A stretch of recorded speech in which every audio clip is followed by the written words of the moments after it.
ஒரு அடிகனமான பேனில் பட்டர் கொஞ்சம் சேர்த்துக்கலாம். பட்டருக்கு பதில் ஆயில் கூட சேர்த்துக்கலாம். தட்டி வச்ச இஞ்சியும் பூண்டும் நல்லா வதக்கி விடுறோம். வெள்ளைப்பூடு நல்லா வதங்கணும். இஞ்சியும் நல்லா நச்சு எடுத்துருக்கணும்.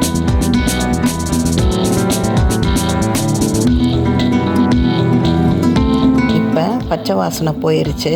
அதோட கேரட் சேர்த்துருக்கோம். தேவைப்பட்டதுன்னா நம்ம ஸ்ப்ரிங் ஆனியன் சேர்க்க போகிறோம். வேணும்னா சாதாரண பெரிய வெங்காயம் இருக்குல்ல, பெல்லாரி வெங்காயமும் சேர்த்துக்கலாம். பொடி பொடியாக கட் பண்ணி சேர்த்துக்கணும். கேரட்டுக்கு அப்புறமேலு குடமிளகா சேர்க்குறோம். குடமிளகா நல்ல ஃப்ளேவரை தரும். இதுக்கு ஸ்ப்ரிங் ஆனியனும் குடமிளகாயும் ரொம்ப நல்லா இருக்கும்.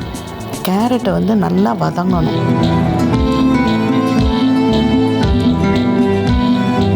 அதுக்கப்புறம் வேக வச்ச கார்ன், அதுவும் ஒரு கைப்பிடி. இப்போ கேரட் ஒரு கைப்பிடி எடுத்திருக்கேன், குடமிளகா ஒரு கைப்பிடி, கார்ன் ஒரு கைப்பிடி. இப்போ ஸ்ப்ரிங் ஆனியனை நல்லா சுத்தம் பண்ணி அதுவும் ஒரு கைப்பிடி சேர்த்துக்கலாம். இதுக்கு ஒரு 5லேருந்து 6 டம்ளர் தண்ணி வரைக்கும் சேர்க்கலாம். இப்போ நம்ம தண்ணி தேவையான அளவுக்கு சேர்த்துக்கலாம். நிறையா சூப்பு கொஞ்சம் நிறையா தெரியணும். இதோட கார்ன்ஃப்ளவர் நான் 2 டீஸ்பூன் எடுத்திருக்கேன்.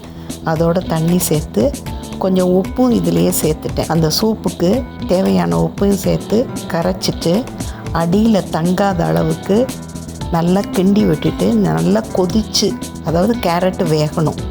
நல்லா வெந்திருக்கு கேரட்டு. ரொம்ப கொழன்னு வேக வேண்டாம், கொஞ்சம் கருக்குன்னு இருக்கிற மாதிரி வேகலாம். இப்போ அந்த கரைச்சி வச்சுருந்த கார்ன்ஃப்ளவர் தண்ணி உப்பை சேர்த்துட்டோம். ஒரு கொதி நல்லா கொதிக்கட்டும். கொதித்து வந்ததுக்கப்புறமேலு நம்ம கொஞ்சம் கொத்தமல்லி சேர்த்துட்டோம். சேர்த்ததுக்கப்புறம் லைம் ஜூஸ் இந்த அளவுக்கு நான் ஒரு பாதி லைம் ஜூஸு ஃப்ரெஷ்ஷாக கிரைண்ட் பண்ண மிளகு பொடியும் சேர்த்தாச்சு. சேர்த்து ஒரு கொதி கொதித்த உடனே நல்ல டேஸ்டியான இந்த வெதருக்கு ஏற்ற கொரியாண்டர் லெமன் சூப் ரெடி.